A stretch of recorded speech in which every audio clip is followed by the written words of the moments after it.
Sejam todos bem-vindos ao canal Império das Artes. Eu sou o professor Raul Castro e, seguindo nossa programação, estaremos a falar de uma das obras mais conhecidas do barroco holandês, de um dos artistas mais conhecidos de todos os tempos. Estamos a falar da obra Ronda Noturna, ou Operação Ronda Noturna, de Rembrandt van Rijn. Mas antes, não se esqueça de ativar as notificações e, se você desejar nos ajudar a continuar esse trabalho, seja membro e, com a sua ajuda, poderemos produzir mais material de arte e cultura aqui no YouTube. Rembrandt é sem dúvida o maior pintor do barroco holandês e um dos que mais contribuíram para a conhecida fase de ouro holandesa. Embora algumas de suas técnicas e trabalhos fossem contrários à estética barroca, não se pode negar que Rembrandt foi inovador e deu origem a novos gêneros importantes. Apesar de não se ter registro de viagens suas, pois era conhecido por ser recluso, teve fortes influências de Caravaggio e de Peter Paul Rubens. Sua carreira como pintor se iniciou jovem e por mais de 20 anos teve sua reputação alta na sociedade e teve a oportunidade de ensinar vários outros pintores holandeses. Os retratos de Rembrandt e de seus contemporâneos, autorretratos e ilustrações de cenas da Bíblia, são considerados seus maiores triunfos criativos. Os seus autorretratos constituem uma autobiografia única e íntima, na qual o artista se inspeciona sem vaidade e com a maior sinceridade. A principal contribuição de Rembrandt na história da gravura foi sua transformação do processo de gravura de uma técnica reprodutiva relativamente nova em uma verdadeira forma de arte.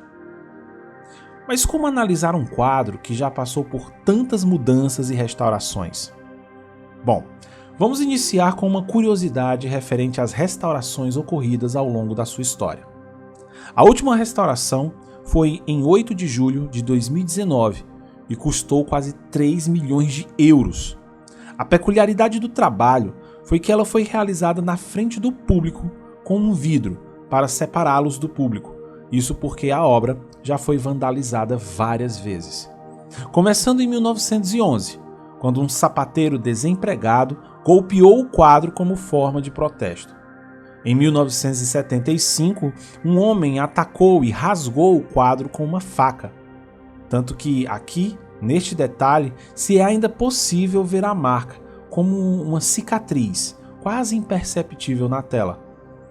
O terceiro atentado ocorreu em 1990, quando um homem atirou ácido, e esse foi o dano mais severo que sofreu. Em todos os atentados houveram restaurações. Entretanto, houve uma restauração em 1947 que foi a mais reveladora. Foi quando os restauradores retiraram uma grossa camada de verniz, aplicada na versão original. E foi aí que puderam ver o imenso brilho que exalava da obra, que havia uma imensa luz do sol no centro da imagem, fazendo todos perceberem que a ronda não era noturna, e sim de tarde. O grande ponto é que, como o verniz havia envelhecido, a obra teria escurecido, dando a impressão que era de noite, mas na verdade era vespertina, o que despertou a curiosidade de investigarem quem havia dado esse nome. Nas pesquisas, descobriram que o quadro Ronda Noturna, ou Patrulha Noturna, não tinha sido dado por Rembrandt. O quadro foi chamado no século XIX pela crítica francesa de Patrouille de Nuit e Night Watch pelo artista Joshua Reynolds. Daí a origem de seu nome popular, Ronda Noturna ou Patrulha da Noite. Assim havia se tornado um apelido. Foi então descoberto que o nome original era na verdade a Companhia de Frans Banque-Cooke e Willem van Rittenberg.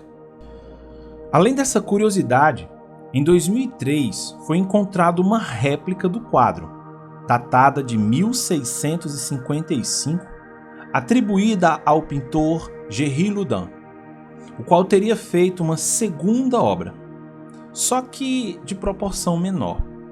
Foi então que descobriram que a obra tinha sido cortada. Isso porque, em 1715, a obra teria sido removida do seu lugar original e, como parecia não passar pela porta da nova sede, simplesmente a recortaram. Sim, literalmente cortaram a obra. Pegaram a tesoura e cortaram os 4 lados e tiraram cerca de 20% da área. As partes perdidas, com os 2 homens e um menino, nunca foram recuperadas do lado esquerdo da tela, onde foi cortada uma tira de 60 centímetros da pintura. Entretanto, como repor a parte perdida se a cópia encontrada era bem menor?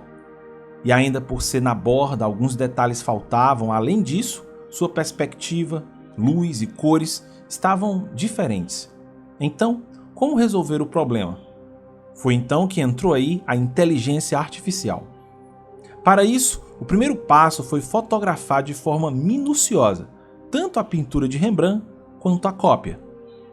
Em seguida, os pesquisadores redimensionaram as imagens para que ficassem do mesmo tamanho e removeram distorções de perspectiva presentes na cópia de Loudun, pois o artista estava sentado em um canto enquanto pintava a pintura de Rembrandt.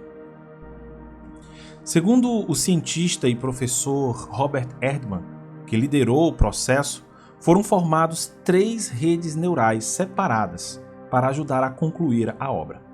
Uma delas era um tipo de inteligência artificial que você poderia ensinar ao computador fornecendo modelos. Foi daí que o programa comparou o original de Rembrandt com a cópia, e depois de dominar o seu estilo, Erdmann começou a trabalhar recriando as peças perdidas. Tamanho mimetismo permitiu até copiar as pequenas rachaduras na superfície da tela existente, e quando a imagem foi finalmente impressa em tela, ela foi envernizada e em seguida colocada em 4 armações de metal, localizadas ao redor da pintura. Interessante saber que o digital em nossa contemporaneidade pode nos ajudar a compreender e reconstruir a história do passado. Agora, vamos ao contexto histórico da obra. Milícias locais foram criadas durante o século XVI. Isso enquanto acontecia a Guerra da Independência Holandesa, para proteger os cidadãos e as cidades da invasão do exército espanhol, que ainda estava ativo em Flandres. Os vigilantes da cidade de Amsterdã na Idade de Ouro, arcabuzeiros ou mosqueteiros, se assim preferir chamar, estavam subordinados aos mandos dos regentes de Amsterdã e eram um tipo de polícia da cidade. Sua função original e primária é basicamente defender a cidade contra os invasores inimigos. Os membros das milícias pertenciam em sua maioria à classe média e os oficiais à classe alta. Amsterdã foi dividida em 20 distritos em 1620, cada um formando um distrito com suas próprias milícias de defesa. Entretanto, em 1642, quando Rembrandt finalizou a Ronda Noturna, a guerra contra o Reino da Espanha ainda não havia chegado ao fim. Com o firmamento da Paz de München em 1646, as companhias de milícias perderam sua função original de defender a cidade e tornaram-se sociedades honoríficas. Por isso, a obra parece nos dar uma sensação de que estão mais marchando para participar de uma partida de tiro do que propriamente para uma guerra, defender a cidade de uma invasão. A pintura foi encomendada por volta de 1639 pelo capitão Bunyan Cook e 17 membros de seus cloveniers, que são os guardas da milícia cívica. 18 nomes aparecem em um escudo, pintado por volta de 1715. No fundo do centro-direito, temos aqui o baterista contratado, que foi adicionado à pintura gratuitamente pelo próprio Rembrandt. Trata-se aqui de Jacob Roriz. Ele nasceu em 1591 e sabe-se que morreu depois de 1646. Roriz era um homem de recursos modestos, com sua escassa renda anual de 40 florins, aparecendo em um retrato de Rembrandt que teria custado pelo menos 100 florins para ele aparecer ali. Normalmente teria sido bem além de seu alcance, mas ali está ele, mais proeminente até do que muitos dos milicianos, Foi uma sorte sua que Rembrandt compreendeu o potencial dramático de ter um tambor batendo estrondosamente em seu quadro. Um total de 34 personagens aparecem na pintura. Rembrandt recebeu na época 1.600 florins pela pintura, pois cada pessoa pagou 100, uma grande soma na época. Dessa forma, muitas dessas sociedades contrataram pintores para retratá-los. Mas o que fica um ponto então interrogativo? O que há de tão inovador e diferente da obra de Rembrandt? E por que ela se destacou tanto na época? A resposta para isso está justamente na cenografia. Observe esta outra pintura de Nicolas Elias, denominada Guardas Cívicos da Companhia do Capitão Jacob Becker e do Tenente Jacob Hogg, de 1632, também localizado no Museu Histórico de Amsterdã. O que se observa no quadro são soldados enfileirados, imóveis. Rembrandt fez o oposto disso. Ele animou sua cena. Assistentes realizam ações específicas que definem seus papéis como milicianos. Uma grande quantidade de energia é gerada conforme esses cidadãos entram em ação em resposta ao comando de seu capitão. Na verdade, a cena tem a aparência de um evento histórico real ocorrendo, embora o que estejamos realmente testemunhando seja, na verdade, o gênio criativo de Rembrandt em ação. Homens vestindo pedaços de armadura e capacetes variados armam-se com uma série de armas diante de um arco maciço, mas imaginário, que atua como um símbolo do portão da cidade a ser defendido. À esquerda, o porta-estandarte levanta a bandeira da tropa, enquanto na extrema direita, um grupo de homens levanta suas lanças. No primeiro plano à esquerda, um menino carregando um chifre de pólvora corre para coletar mais pólvora para os mosqueteiros.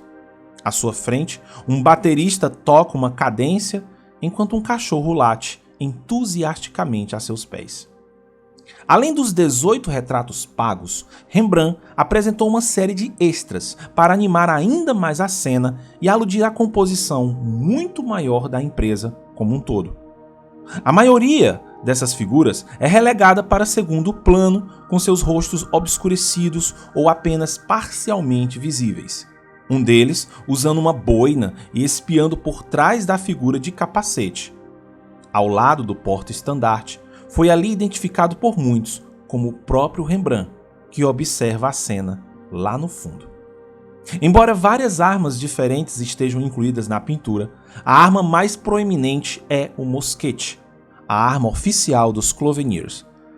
3 dos 5 mosqueteiros recebem um lugar significativo logo atrás do capitão e do tenente, onde executam em ordem sequencial as etapas básicas envolvidas no manuseio adequado de um mosquete. Primeiro à esquerda, um mosqueteiro, todo vestido de vermelho, carrega sua arma despejando pólvora no cano. Em seguida, uma figura bastante pequena, usando um capacete adornado com folhas de carvalho, dispara sua arma para a direita. Finalmente, o homem atrás do tenente limpa soprando pó residual.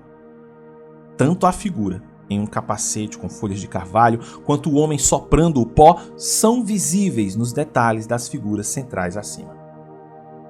Provavelmente, a característica mais incomum é a garota misteriosa que emerge da escuridão logo atrás do mosqueteiro de vermelho. Com cabelos louros esvoaçantes e um vestido dourado extravagante, a jovem, em todo o seu esplendor, chama a atenção. Seu atributo mais curioso, entretanto, é o grande frango branco que fica pendurado de cabeça para baixo na cintura. O significado deste pássaro, especialmente suas garras, reside em sua referência direta aos Cloveniers. Cada guilda tinha seu próprio emblema, e para os Cloveniers era uma garra dourada em um campo azul. A menina, então, não é uma pessoa real, mas ela atua como uma personificação daquela honorífica sociedade. Apesar de se ter as dimensões de uma criança, a menina carrega um rosto de mulher adulta. Ela é, na verdade, a esposa do pintor, Saskia, que faleceu no ano em que a Ronda da Noite foi finalizada, e alguns historiadores da arte apontam que se trata de sua face presente no rosto da menina. Por fim, estamos aqui diante do capitão e seu tenente. É o capitão da companhia a figura central, que basicamente articula os eixos do quadro. É a parte de seus olhos que se encontra a linha horizontal da obra. É no seu cotovelo do braço esquerdo que está a linha vertical. É através de sua boca que dá a ordem ao seu tenente que se passa uma das linhas diagonais. A única linha que não possui correlação com o capitão é a da bandeira, mas que ainda toca o seu joelho. Com a mão estendida e a boca aberta, dá a ordem ao seu tenente. Para evitar uma ordem hierárquica na distribuição dos membros da milícia, Rembrandt outorga-lhe a posição predominante conforme o seu cargo. Tanto que a mão do capitão parece sair da tela, em uma técnica de perspectiva intensa. A sombra da mão do capitão toca a veste dourada de seu tenente para mostrar que é ele quem dá as ordens. Naquele caso, para que a comitiva marchasse. Outro ponto ainda no capitão é o capricho na faixa vermelha que transpassa seu corpo. O vermelho, que no barroco simboliza nobreza e poder, é bem aplicado ao capitão, que é o chefe da companhia. Rembrandt usou o vermelhão pigmentado, que com o tempo tornou-se cinza, mas na restauração de 1975 ganhou novamente vivacidade. Ao seu lado está o tenente Willem van Hittenburg. É o tenente da companhia, que recebe a ordem para preparar a companhia para avançar. Hittenburg era de baixa estatura, e para que ele não ficasse muito baixo perto do alto capitão Cook, Rembrandt realça-o, empregando no seu uniforme um tom amarelo pálido com brilho dourado e iluminando por um raio de sol. Se analisarmos com detalhismo, podemos ver a quantidade de detalhes de cores usadas pelo artista. E a incrível atenção à renderização da textura no bordado de ouro do casaco amarelo. Ele usou nada mais, nada menos que 9 pigmentos diferentes: chumbo branco, chumbo estano, relgar, amarelo ocre, azurita, esmalte, lago vermelho e um pigmento preto. Só a azurita usada por Rembrandt era muito cara e rara na época. Se hoje 200 gramas do pigmento de azurita custa $100, imagine para a época. Uma espectrometria feita nos pés do tenente mostrou que Rembrandt usou um lago vermelho para as sombras como vistas nas areias roxas na imagem Riss. Foi então que o Riss mostrou que o lago vermelho é conchonilha, proveniente de cactos da América do Sul e Central. A bandeira, por exemplo, não era verde. Embora a pesquisa tenha confirmado a azurita, um pigmento azul à base de cobre, ela não apareceu no seu tom esverdeado. Os pesquisadores estão investigando isso mais profundamente até hoje. Esmalte é um outro pigmento azul. É usado extensivamente na ronda noturna. Infelizmente, essa cor misturado com um meio de ligação de óleo tem uma tendência a perder sua cor, o que muda áreas do azul brilhante para um marrom escuro. Um exemplo notável é a parte sombreada da jaqueta do mosqueteiro. Originalmente, ela tinha uma cor roxa muito escura. Entretanto, quando olhamos para o tenente, bem como o capitão, há uma simbologia maior aqui.